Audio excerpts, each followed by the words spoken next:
Salut à tous, alors aujourd'hui on se retrouve pour résoudre un problème algorithmique qui est comment générer une pyramide à l'aide d'une fonction en JavaScript. C'est parti.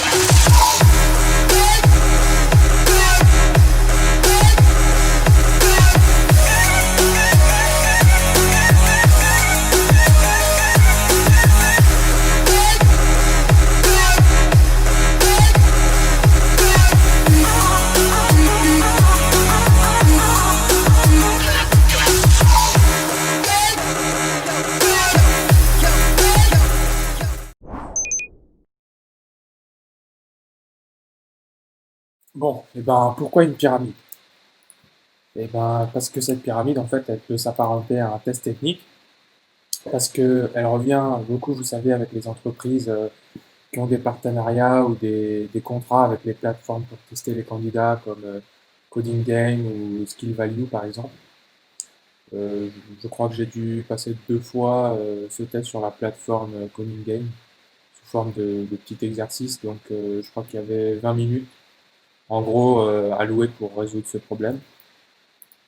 Donc comme ça, si vous y êtes confronté un jour, bah, vous saurez comment vous y prendre et vous gagnerez du temps et ça peut faire la différence en fait par rapport aux autres candidats quoi. Donc voilà. Bah, du coup, là, je pense que c'est le moment de vous demander de vous abonner pour m'aider à continuer à faire des vidéos. Parce que je vous cache pas que c'est un peu compliqué, ça prend beaucoup de temps au début. Et ouais, c'est pas forcément naturel, donc bref. Merci d'avance à ceux qui le feront et ça va me motiver à en faire d'autres. Du coup, c'est parti pour le pseudocode. On a une instruction ici. Donc, écrire une fonction qui accepte un entier n. La fonction doit output une pyramide avec le caractère contenant n niveaux, avec le caractère dièse comme façade. S'il n'y a pas lieu d'avoir de façade, alors il doit y avoir des espaces. Et ici, on a des petits exemples. Donc, pyramide de 2 qui va nous donner ça, pyramide de 3 qui va nous donner ça, de 4 qui va nous donner ça, et de 6 qui va nous donner ça. Donc, comme à mon habitude, on se retrouve sur diagramme.net. Vraiment, je vous conseille à fond cette plateforme parce que, bah, avant d'attaquer en fait des problèmes d'algorithmique, ça va vraiment vous permettre d'y voir plus clair et d'avoir une vue d'ensemble en fait du problème. Donc, par exemple, moi, j'ai réussi à implémenter et apprendre même Redux, un concept jugé plutôt difficile en temps record hein, grâce à ça. Après, moi, je suis quelqu'un de visuel, donc voilà, ça m'aide beaucoup. Et si vous êtes comme moi, foncez quoi. En plus, c'est gratuit. Donc, j'ai préparé ici une pyramide et je l'ai représentée avec les caractères vides par des tirets, que ce soit plus compréhensible et surtout visible. Donc, on a une pyramide à 3 niveaux. Et bah, vous vous en doutez, il y aura 2 boucles. Donc, une pour les colonnes ici et une pour les lignes ici. Donc, on va commencer par le i, donc le plus simple. On va commencer par i égale 0, i égale 1, puis i égale 2. Donc, bah, de 0 à 2, on va créer une string vide, du coup. Hop. Enfin, de 0 à 2, c'est de 0 à n, mais ici, c'est de 0 à 2. Puis, de 0 bah, à on ne sait pas encore combien, puisque c'est la longueur ici des cellules. On va voir ça, enfin, on va voir comment le calculer plus tard. Bah, si vous voulez, ici, on sait que c'est 4, mais c'est parce qu'on a le dessin, en fait. Si je vous mets n égale 7, vous ne saurez pas, comme ça, d'un coup d'œil, combien de la longueur de ligne va faire. Après ça, donc dans la boucle, on réalise une condition. On dit que si la cellule doit avoir un dièse, donc une façade, on ajoute dièse à string, et sinon, bah, on ajoute un espace. Donc voilà la condition. Si la cellule doit avoir un dièse, on ajoute dièse à string, sinon on ajoute un espace. Et pour finir, on console log string, puisqu'on veut ce résultat dans la console en fait. Voilà, donc pour savoir jusqu'à combien on va boucler ici jusqu'à combien ici. On va devoir faire une petite opération. Donc, j'ai préparé d'autres pyramides pour vérifier notre raisonnement. Ici, n est égal à 4, et vous voyez que déjà, 1, 2, 3, 4, 5, 6, 7. On arrive à 7. Ici, on était n égale 3, et 1, 2, 3, 1, 2, 3, 4, 5. La longueur est égale à 5. Voilà, et une petite dernière pour la route. Donc, n égale 2. Ici, vous voyez que 1, 2, 3, la longueur est égale à 3.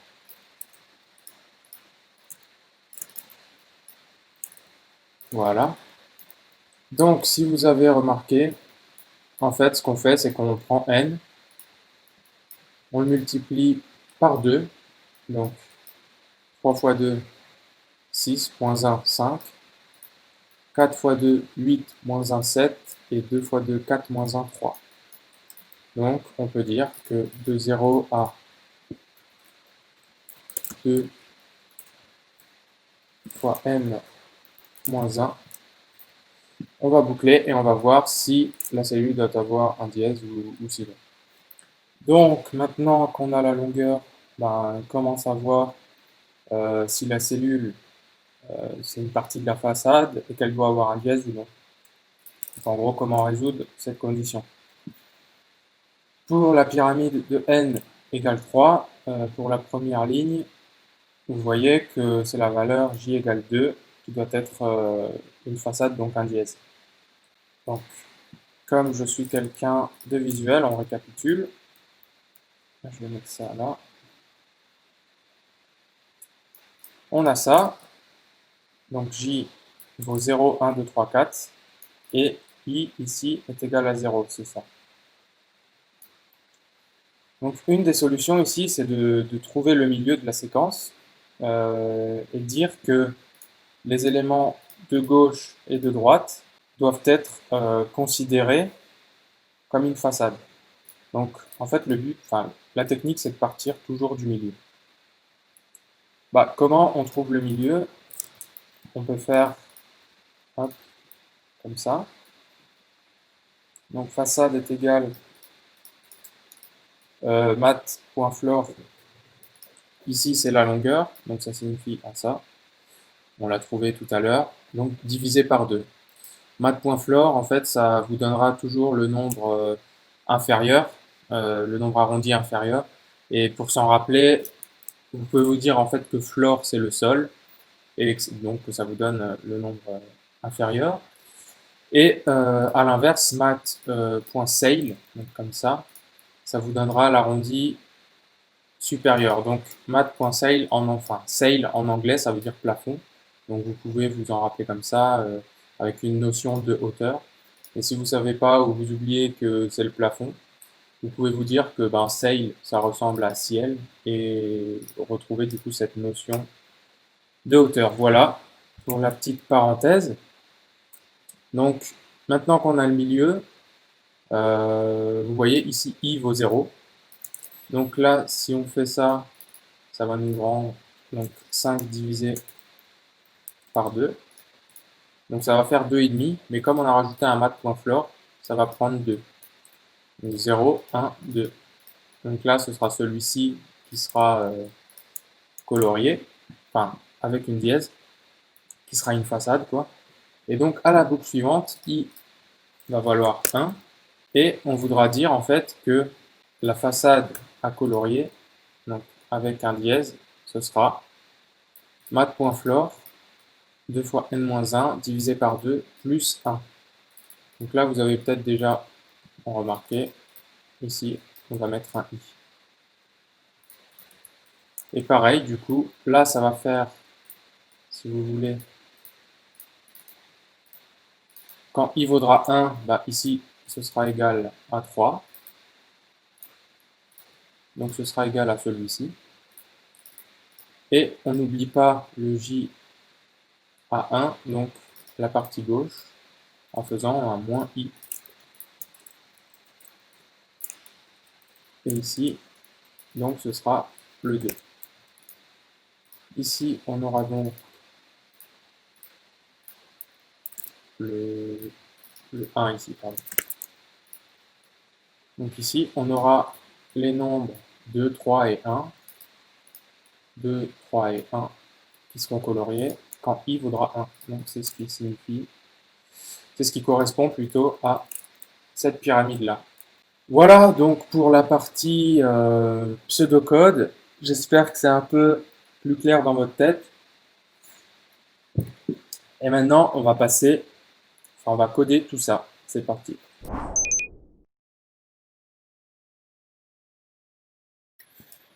Voilà, donc on se retrouve pour la partie code.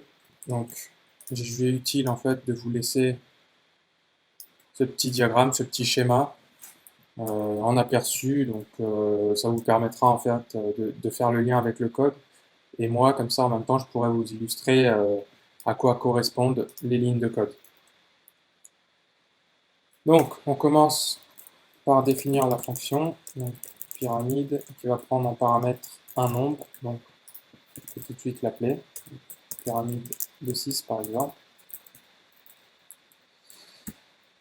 Fonction. Voilà. Et on va commencer par définir le milieu de la pyramide. Donc si vous vous rappelez bien, le milieu de la pyramide, on avait dit que c'était math.floor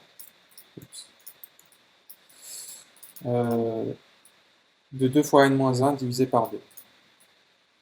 Donc 2 fois n moins 1, donc ça nous donne la longueur, et divisé par 2, ça nous donne un chiffre ici 2,5.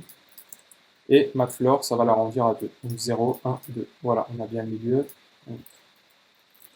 Const middle est égal à math.floor de 2 fois n moins 1 divisé par 2.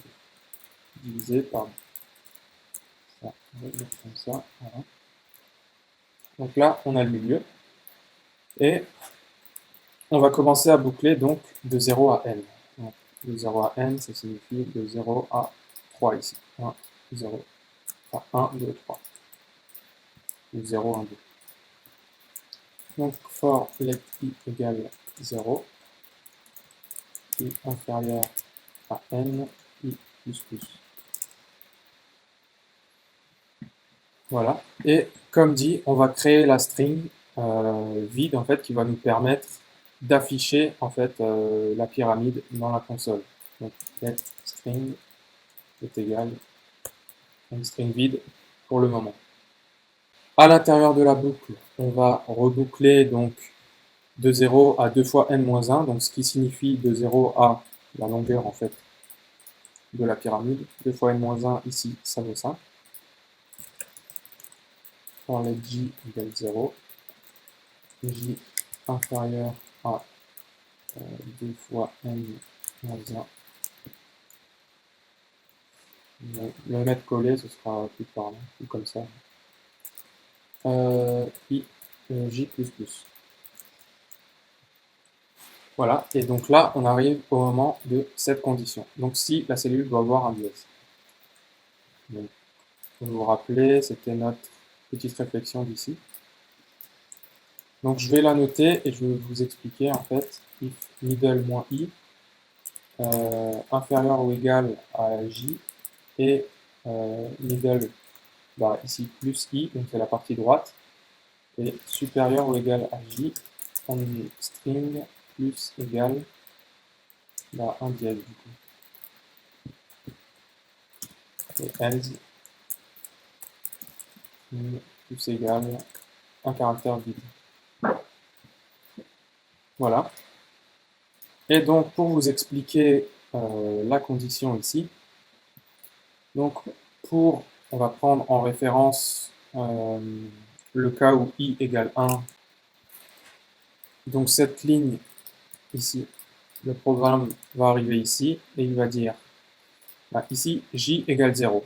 Donc, est-ce que middle, donc 2, moins i, donc ici i égale 1, est inférieur à 0? Donc, 1 est inférieur à 0, non. Donc, il va mettre un caractère vide ici. Voilà, il va arriver à j égale 1, il va se dire est-ce que middle, donc 2 moins i 1 est inférieur ou égal à j, donc oui, parce que j est égal à 1. Et donc il va aller plus loin, il va réaliser cette condition ici. Et est-ce que middle, donc 2 plus 1, donc plus i, supérieur ou égal à j, donc ici j est égal à 1, oui, donc il va mettre un dièse. Il va arriver à j égale 2, il va se dire ici, est-ce que middle, donc 2 moins i, donc 2 moins 1 est égal à 1, est-ce que c'est inférieur ou égal à 2? Oui. Et est-ce que middle, donc 2 plus i qui vaut 1 toujours, donc 3 est supérieur à 2? Oui, puisque 3 est supérieur ici à j. Donc il va mettre un dièse. Pour j égale 3, il va se dire, est-ce que middle, donc 2 moins i, donc 1 est inférieur à j? Oui, puisque j, il vaut 3 ici. Et est-ce que middle, donc 2 plus i, donc 3 est supérieur ou égal, là, supérieur ou égal à 3, oui. Donc il va encore mettre un dièse ici. Et pour finir, j égale 4, il va dire est-ce que middle, donc 2 moins 1, 2 moins i qui vaut 1, donc 1 inférieur à 4, oui. Et est-ce que middle, donc 2 plus 1, donc 3 est supérieur ou égal à 4? Non, donc il va mettre ici un espace. Voilà donc cette condition résumée sur le diagramme. Et pour finir, eh ben, il faut console log. On le met à l'intérieur juste avant la fin de la boucle de chaque ligne. Comme ça, il va nous console log cette ligne, il va passer à la boucle suivante, il va console log cette ligne, il va passer à la boucle suivante, il va console log cette ligne. Donc là, on fait console.log de string. String is not defined. Oui, parce qu'en fait, je vous l'ai dit juste avant la fin de la boucle, et là, si vous voyez bien, la boucle s'arrête ici. Et moi, je définis string, j'appelle string là-dedans, tandis que je l'ai appelé dans le for. Il faut juste que je remonte le console log d'un niveau, et ça devrait marcher, voilà. Donc vous avez la pyramide ici, avec les bons espaces. Ça n'est pas sélectionné. Voilà. Si on essaye pyramide de 3, donc celle-ci, là, on voit bien que l'on a le bon format. Pyramide de 10. Voilà, pareil, on a le bon format, etc. Voilà, donc j'espère que vous y voyez un petit peu plus clair. Il existe une fonction, une méthode encore réduire le code, donc en réalisant une opération ternaire, en disant que middle moins i inférieur ou égal à j et middle plus i supérieur ou égal à j. Dans ce cas-là, on va faire un string plus égal dièse, et sinon string plus égal rien du tout. Et du coup, on peut supprimer tout ça. Ça va fonctionner de la même façon, vous voyez. Si je mets pyramide de 3, ça fonctionne correctement. Voilà, donc j'espère que j'espère que cette vidéo vous a plu et vous a permis d'y voir plus clair sur la génération d'une pyramide en JavaScript. J'espère aussi qu'elle vous aidera dans un futur proche ou lointain. Et d'ici là, abonnez-vous, il y aura plein de vidéos, il y aura des podcasts à venir. Et je vous dis à bientôt. Ciao.